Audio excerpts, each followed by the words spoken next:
Enter చేస్తారు.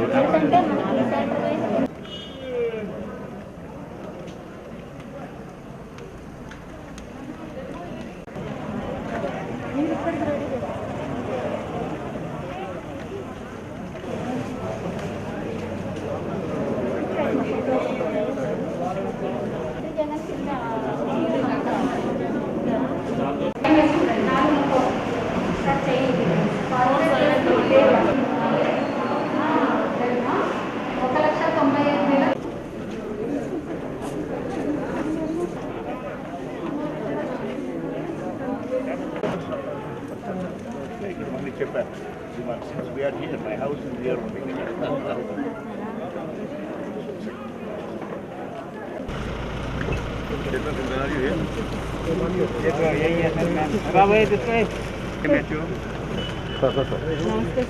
State model Collector garu kuda achieving the targets.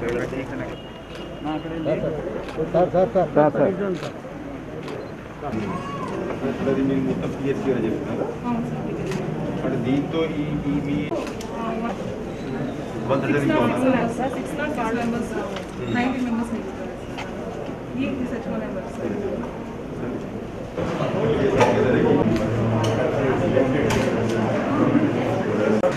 Morning 6 start చేస్తాం. ఎప్పుడు వచ్చింది కోవిడ్ అమ్మ గారికి?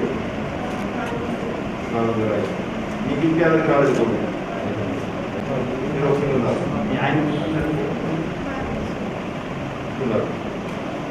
అంటే వ్యాక్సిన్ తీసుకుంటాక బాగా ఇంకా ఏమిటండి మీరు ఆయనకి జ్వరం గీరు ఎంత ఏమైనా ఇవాళ ఆపోజిట్ కూడా 3-4 కౌంటర్స్ ఓపెన్ చేస్తున్నాం సార్.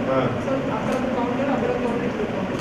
సో డివైడ్ చేసుకొని అక్కడ రాష్ట్రాలకి తెలుస్తుంది. అంటే మొత్తం ఒకటి ఎక్కడ పంపించాలి, ఏ హాస్పిటల్ పంపించాలి ఇవంతా? డ్రీమ్స్కి సార్ 108 ఫోన్ చేస్తున్నాం. ఇండిపెండెంట్ ప్రాబ్లం ఉంటే మనకి ఏదైనా ఆ రాష్ట్ర ప్రభుత్వాలు ఈ లాక్డౌన్ తీసేదాక ఎక్కడ చూసినా జనాలు గుంపలు గుంపలుగా కనపడుతూ ఉన్నారు.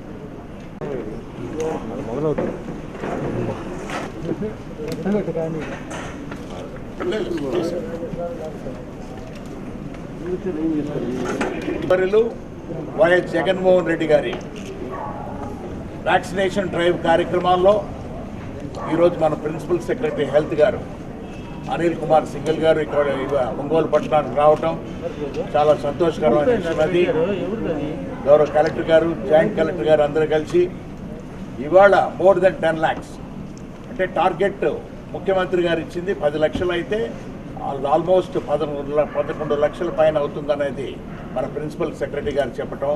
అదేవిధంగా ప్రకాశం జిల్లాలో కూడా గౌరవ కలెక్టర్ గారు, జాయింట్ కలెక్టర్ గారు అందరూ కూడా సంయుక్తంగా కూడా 1 lakh అనేది ఒక ప్రోగ్రామ్ అనేది పెట్టుకొని అచీవ్ అవుతూ ఇంకొక హాఫ్ అన్ అవర్లో కూడా ఒక 1 lakh వ్యాక్సినేషన్స్ అనేది కూడా జరగటం అనేది ఉన్నది. చాలా అవసరం ఇది.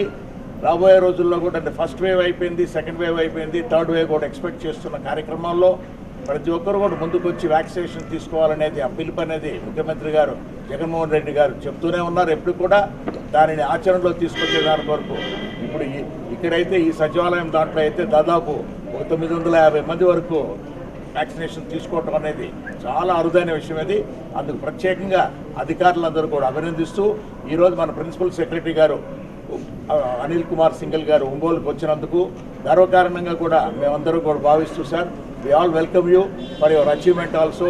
You have taken a tough task in this second wave and done very well also, and showing also the results in all the district headquarters and districts also, sir. Thank you very much. Thank you. రోజువారీగా ఈ press conference మేము మంగళగిరి ఆఫీస్లో చేసుకొని రాష్ట్రంలో ఉన్నటువంటి Covid పరిస్థితి మీద ప్రజలకి వివరాలన్నీ ఇచ్చే విధంగా నిర్వహించుకోవడం జరుగుతూ ఉంది. అయితే ఇవాళ ఫస్ట్ గత 24 గంటలు జరిగినటువంటి టెస్టులు, కోవిడ్ కేసు సంఖ్య ఇవంతా మీద వివరాలు ఇచ్చి తర్వాత ఈ ప్రత్యేకంగా మనం తీసుకున్నటువంటి వ్యాక్సినేషన్ డ్రైవ్ మీద డీటెయిల్స్ ఇవ్వడం జరుగుతుంది. గత 24 గంటల్లో 1,00,000 టెస్టులు నిర్వహించడం జరిగింది. రాష్ట్రం మొత్తం మీద 5,646 మంది పాజిటివ్ ఉన్నట్లు రిపోర్ట్స్ వచ్చాయి. 5.65 పాజిటివిటీ రాష్ట్రంలో ఉన్నటువంటి అన్ని జిల్లాల్లో పాజిటివిటీ బాగా తగ్గింది. ఓన్లీ ఈస్ట్ గోదావరిలో మాత్రం ఇంకా 10.84 పాజిటివిటీ ఉన్న మినిమం పాజిటివిటీ నుండి జిల్లాలు మనం చూసుకున్నట్లయితే కర్నూలు 1.53, అదేవిధంగా విశాఖపట్నం 2.5, విజయనగరం 3.83, అట్లా చాలా జిల్లాల్లో పాజిటివిటీ బాగా తగ్గింది. అయితే మొత్తం మీద రాష్ట్ర వ్యాప్తంగా ఉన్నటువంటి కేసుల సంఖ్య చూసుకున్నట్లయితే ఇప్పుడు వరకు కోవిడ్ ప్రారంభమయ్యేటప్పటి నుంచి 18,50,563 పాజిటివ్ కేసెస్ అయితే ఈ 2 వేవ్స్ కలిపి, దాంట్లో 17,75,176 మంది రికవర్ అయ్యారు. అన్ఫార్చునేట్లీ 12,319 మంది చనిపోవడం జరిగింది ఈ కోవిడ్ వ్యాధి వల్ల. అయితే ఓవరాల్ ఇవాళ రాష్ట్ర వ్యాప్తంగా అంతా కలుపుకొని total number of active positive cases సంఖ్య 63,068 మంది ఇంకా నెట్ యాక్టివ్ పాజిటివ్ కేసెస్ ఉన్నారు. ఈ 63,068 మందిలో 11,230 మంది వివిధ హాస్పిటల్లో ట్రీట్మెంట్ తీసుకుంటూ ఉన్నారు. 6,497 మంది వివిధ కోవిడ్ కేర్ సెంటర్తో ట్రీట్మెంట్ తీసుకుంటూ ఉన్నారు. ఇంకా 45,341 మంది హోమ్ ఐసోలేషన్లో ట్రీట్మెంట్ తీసుకోవడం జరుగుతూ ఉంది. అయితే ఎవరైతే ఇప్పుడు ఈ హోమ్ ఐసోలేషన్లో ఉన్నారో వాళ్ళకి రోజువారీగా ఈ 104 కాల్ సెంటర్లో రిజిస్టర్ అయినటువంటి డాక్టర్స్ స్పెషలిస్ట్ ఎవరైతే ఉన్నారో దాదాపు 5,200 మంది డాక్టర్లు ఉన్నారు. వాళ్ళందరికీ ఫోన్లు చేసి రోజువారీగా ఆరోగ్య పరిస్థితి ఇవంతా కూడా తెలుసుకుంటూ ఉంటారు. దానికోసం ప్రత్యేకంగా ఈ 45,000 మంది కోసం ఇవాళ దాదాపు 17,000 కాల్స్, అవుట్ గోయింగ్ కాల్స్ ఈ 104 కాల్ సెంటర్ నుంచి చేశారు. అంటే 104 కాల్ సెంటర్లో ఉన్నటువంటి స్టాఫ్ 2 రకాల కాల్ హ్యాండిల్ చేస్తుంటారు. ఒకటి, ఎవరైతే పేషెంట్స్ ఉన్నారో వాళ్ళు డైరెక్ట్గా 104 కాల్ సెంటర్కి ఫోన్ చేసి కొంతమంది టెస్టింగ్ కోసం, కొంతమంది హాస్పిటల్ అడ్మిషన్ కోసం ఇట్లా కాల్స్ చేస్తుంటారు.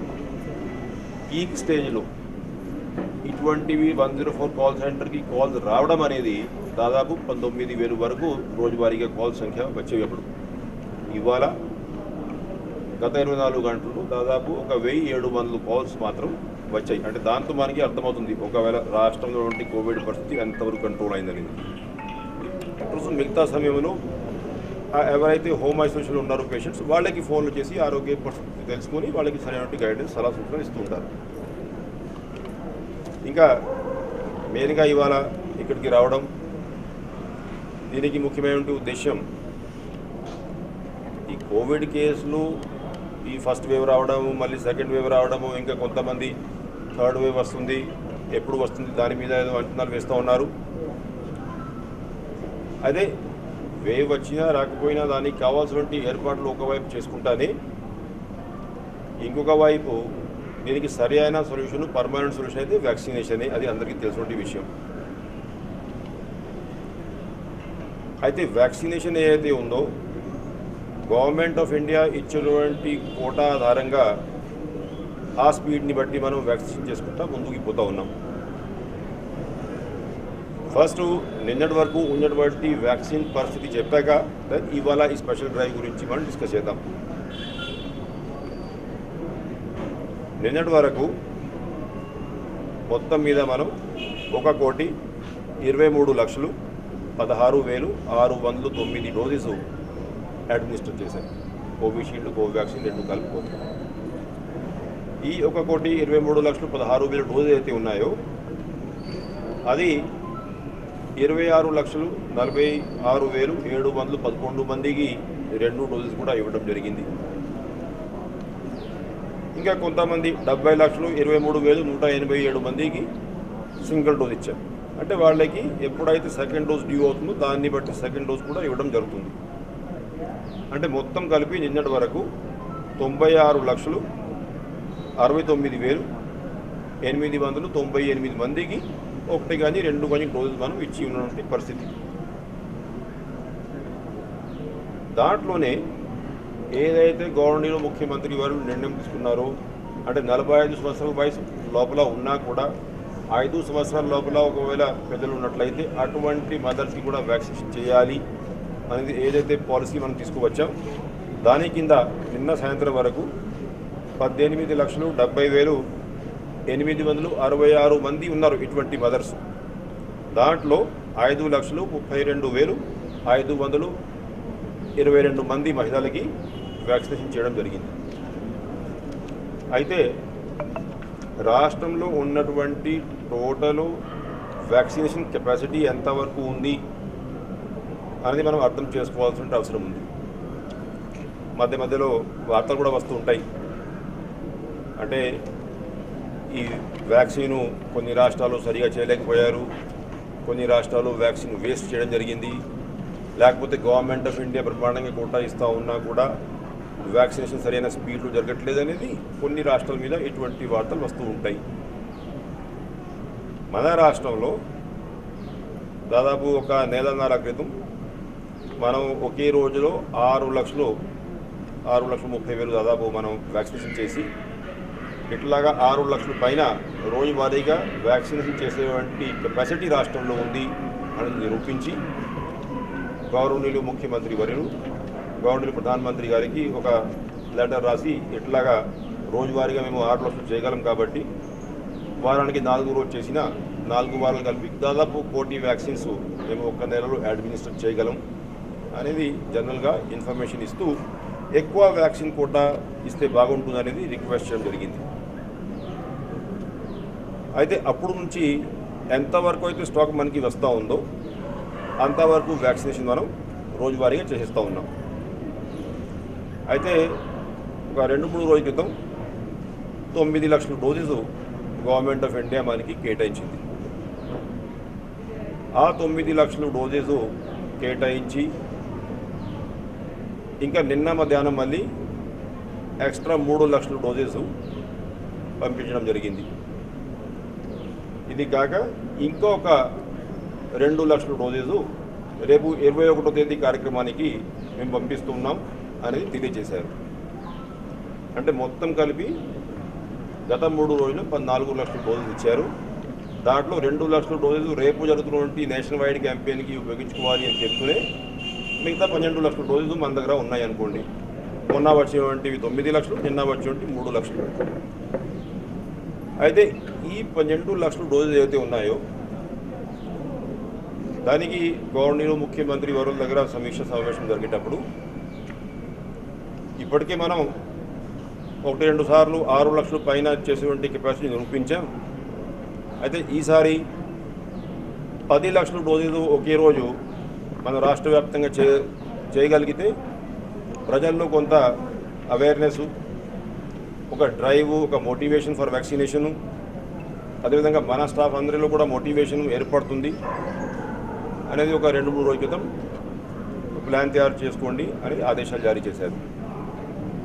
జిల్లా కలెక్టర్లు అందరితో కూడా సమీక్షా సమావేశం నిర్వహించి ఏ జిల్లాలో ఎన్ని డోసులు చేస్తే బాగుంటుందనేది డీటెయిల్గా ప్లాన్ తయారు చేసుకున్నాం. 9 లక్షల డోసులు నిన్న సాయంత్రానికి రాష్ట్ర వ్యాప్తంగా ఉన్నటువంటి జిల్లాలన్నింటికి సప్లై చేశాం. మిగతా 3 లక్షల డోసులు నిన్న నైటు కొంతమందికి ఇవాళ ఉదయం సప్లై చేయడం జరిగింది. అయితే ఇవాళ 5 గంటల వరకు రాష్ట్ర వ్యాప్తంగా ఇవాళ ఈ ఒకే రోజులో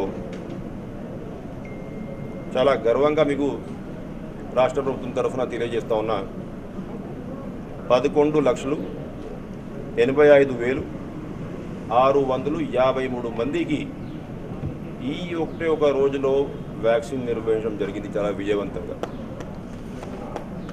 దాంట్లో గవర్నమెంట్ ముఖ్యమంత్రి వారిలో ఇచ్చినటువంటి సలహాలు, సూచనలు, స్థానికంగా ఉన్నటువంటి ప్రజాప్రతినిధులు వాళ్ళ సలహాలు సూచనలు సహకారం, అదేవిధంగా ప్రతి ఒక్క జిల్లాలో చాలా పకడ్బందీగా తయారు చేసినటువంటి ప్రణాళిక ప్రకారం ముందుకు పోతున్నటువంటి జిల్లా కలెక్టర్ ద్వారంలో మిగతా అన్ని డిపార్ట్మెంట్స్, దాంట్లో medical department, revenue department, developmental staff, రకరకాల అన్ని డిపార్ట్మెంట్ స్టాఫ్ కలిసి ప్రత్యేకంగా దీంట్లో ఈ ఇంత పెద్ద ఏదైతే అచీవ్మెంట్ మనం ఇవాళ సాధించాము 11,85,000, దాంట్లో ఈ వాలంటీర్ స్థాయి నుంచి మొదలు పెట్టుకొని ప్రతి ఒక్క వార్డులో సెక్రటేరియట్లో స్థాయిలో ఉన్నటువంటి వాలంటీర్సు, అదేవిధంగా సెక్రటేరియట్ స్థాయిలో ఉన్నటువంటి ఆశా వర్కర్సు, ఏఎన్ఎంస్, గ్రామ సెక్రటేరియట్ స్టాఫు, అర్బన్లో ఏరియాలో ఉన్నటువంటి వార్డ్ సెక్రటేరియట్ స్టాఫు, అదేవిధంగా మిగతా వివిధ డిపార్ట్మెంట్ స్టాఫ్ అందరూ కూడా ఇవాళ ఆదివారం అయినా ఉదయం 6 గంటల నుంచి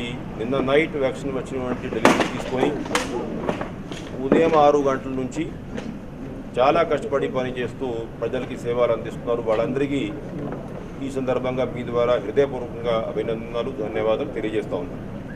రాష్ట్రాలు ఏ విధంగా ముందుకు పోతా ఉన్నాయో అంటే కరెక్ట్గా అందరూ ఉండదనుకోండి, ఆయన వెబ్సైట్లో ఉన్నటువంటి ఇన్ఫర్మేషన్ మనం చూసుకున్నట్లయితే 1 రాష్ట్రం తప్పితే ఎవరైతే 6 లక్షలు దాటారు ఇప్పుడు వరకు, మిగతా రాష్ట్రాలు ఏ రాష్ట్రమైనా ఇర్రెస్పెక్టివ్ ఆఫ్ సైజ్ అది 3 లక్షలు, 4 లక్షలు, 5 లక్షల లోపలే వ్యాక్సినేషన్ రోజువారీగా చేసినటువంటి పరిస్థితులు ఉన్నాయి. ఇటువంటి పరిస్థితుల్లో ఒకే రోజులో అంటే ఇప్పటికే 11,80,000 అయిందనుకోండి, 5 PM రిపోర్టు, ఇంకా ఒక మనకి మిగిలింది స్టాకే యాక్చువల్గా ఒక 40,000-50,000 అనుకోండి. అంతా స్టాక్ కూడా మనం ఇవాళ సాయంత్రం వరకు పూర్తి చేసి మన దగ్గర ఉన్నటువంటి కెపాసిటీని నిరూపించడమే కాకుండా ప్రజల్లో ఒక చైతన్యాన్ని తీసుకురావడం, అదేవిధంగా గవర్నమెంట్ ఆఫ్ ఇండియా అంతకుముందు స్టేట్మెంట్స్ ఇచ్చి ఉంది. అంటే రాష్ట్రాలకి ఏదైతే వాళ్ళు కోటాలు ఇస్తారో అది కొన్ని ఫ్యాక్టర్ మీద ఆధారపడి ఉంటుంది. దాంట్లో ఒక ఫ్యాక్టరు ఆ రాష్ట్రంలో ఉన్నటువంటి వ్యాక్సిన్ యూటిలైజేషన్ కెపాసిటీ. సో ఆ యూటిలైజేషన్ కెపాసిటీలో మన యూటిలైజేషన్ ఎంతవరకు ఉంది, ఎంతవరకు మనం చేయగలుగుతాము, అదేవిధంగా వేస్టేజ్. ప్రత్యేకంగా ఇప్పుడు మీరు చూస్తూ ఉంటారు, ఎక్కడ కూడా ఏ ఒక్క సెంటర్లో కూడా అసలు ఈ రాష్ట్రంలో ఇప్పుడు వ్యాక్సిన్ వేస్టేజ్ అనేది జీరో. అసలు జీరో కూడా కాదు, ఎందుకంటే ఒక్కొక్క వాయిల్లో కొంచెం ఎక్కువ వ్యాక్సిన్ వస్తుంది అనుకోండి, అంతకంటే తక్కువ ఉంటుంది అనుకోండి, బట్ జీరో వేస్టేజ్తో మనం ముందుకు పోతున్నటువంటి పరిస్థితి ఇవాళ ఈ రాష్ట్రంలో ఉంది. అయితే దీనికోసము ఇక్కడ ఈ ఫీల్డ్ స్టాఫ్ ప్రతి ఒక్క ఇంటికి ఏదైతే మనం పాలసీ ప్రకారము 45+ వాళ్ళని వ్యాక్సినేట్ చేయాలో అనేది క్యాంపెయిన్ తీసుకున్నాం. అదేవిధంగా యంగ్ మదర్స్ని వ్యాక్సినేట్ చేయడం క్యాంపెయిన్ తీసుకున్నాం. ఆ లైన్ లిస్ట్లు ఇవన్నీ తయారు చేసుకొని 2 రోజు ముందు నుంచి ప్రతి ఒక్క వాలంటీరు ఇంటింటికి వెళ్ళి వాళ్ళకి తెలియజేసి ఎట్లాగా ఈ వ్యాక్సిన్ రోజు చేయబోతున్నాము అని చెప్పి, మళ్ళీ ఇక్కడ ఇంతమంది టెక్నికల్ స్టాఫ్ కూర్చొని వాళ్ళకి వచ్చేటప్పటికే రిజిస్ట్రేషన్స్ ఇవన్నీ చేసి, అదేవిధంగా వ్యాక్సిన్ అంతా అయ్యాక అర్ధగంట కూర్చోపెట్టి బ్రహ్మాండంగా చాలా సాఫీగా ఈ ఉన్నటువంటి క్యాంపస్లో డీటెయిల్డ్గా ప్లాన్ తయారు చేసి ఈ సక్సెస్ చేసినందుకు వాళ్ళందరికీ కూడా హృదయపూర్వకంగా అభినందనలు తెలియజేస్తున్నాను. అదేవిధంగా ఈ కోవిడ్ కేసెస్ తగ్గుతున్నటువంటి సంగతి అందరికీ తెలిసిందే. దాన్ని బట్టి గవర్నమెంట్ కూడా ఎప్పటికప్పుడు నిర్ణయాలు తీసుకుంటా ఉన్నారు.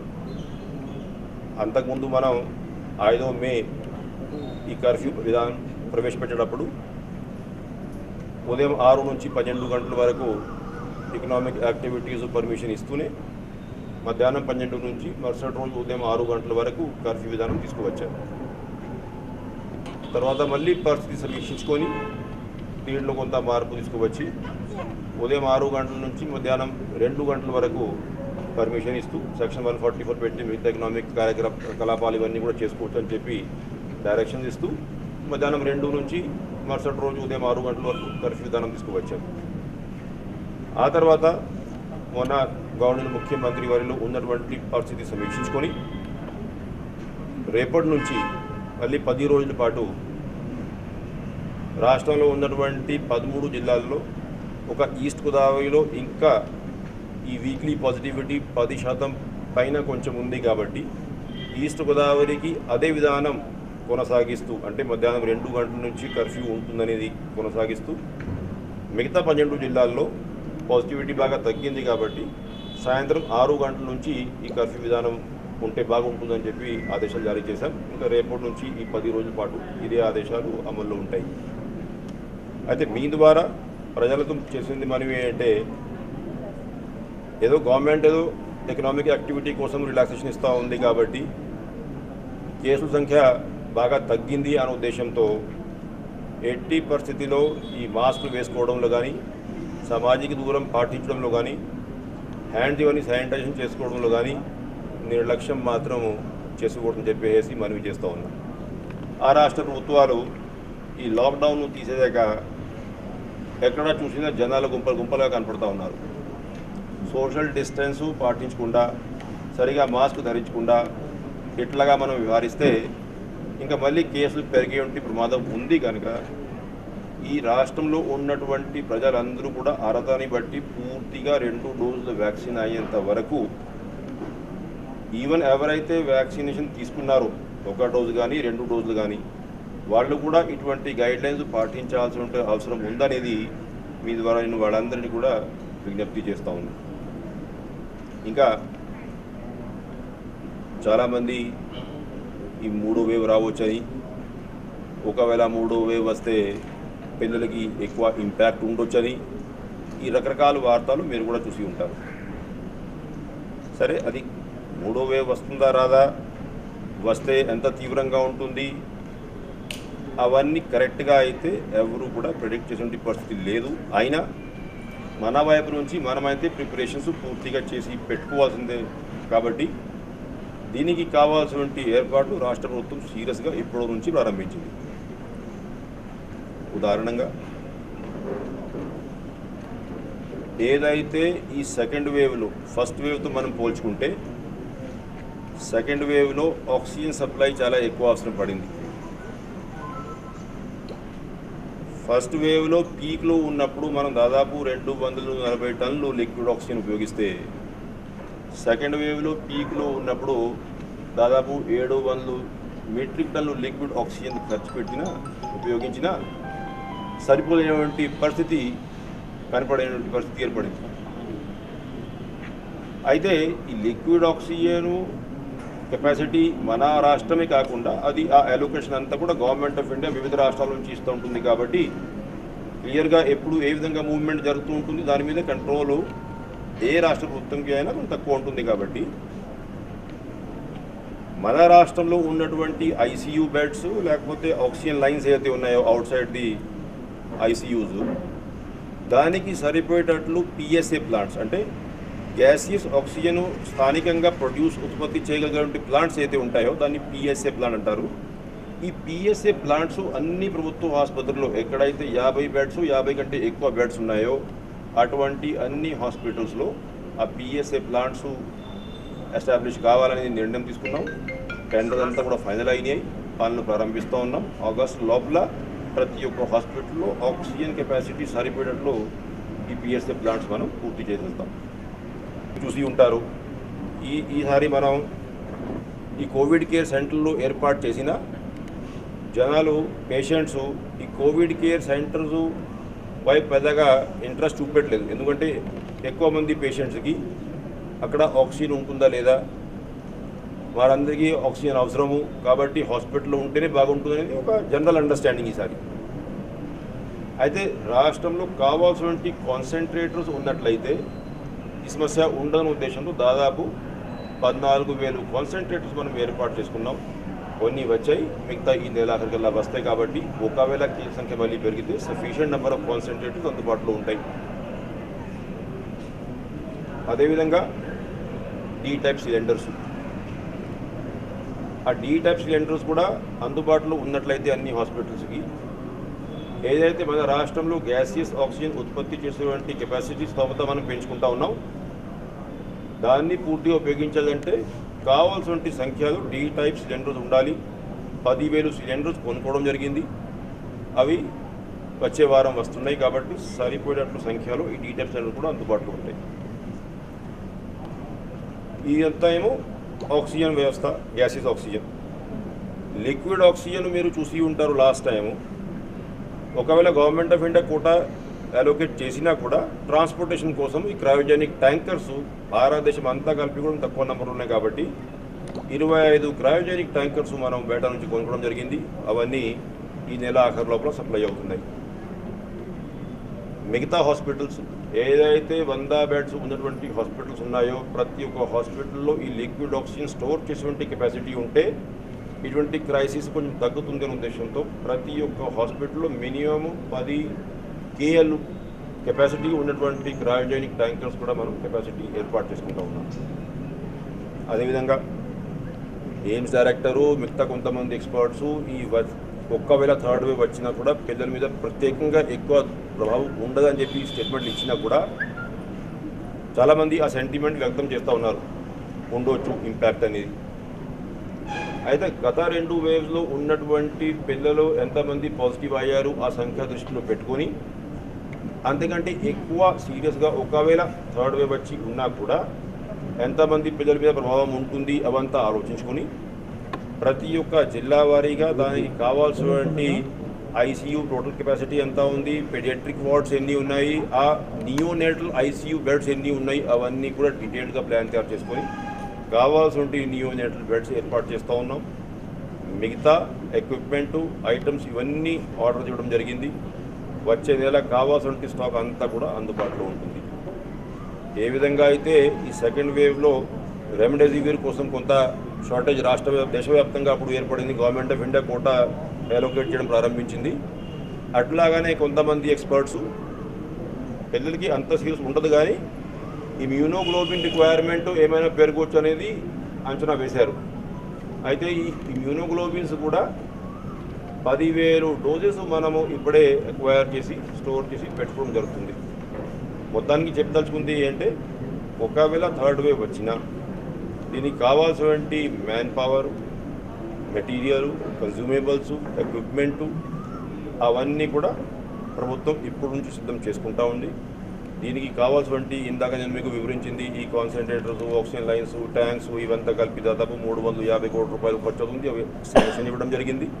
టెండర్స్ అన్నీ ఫైనల్ అయ్యాయి. పనులు అన్నీ కూడా వివిధ దశలో ఉన్నాయి.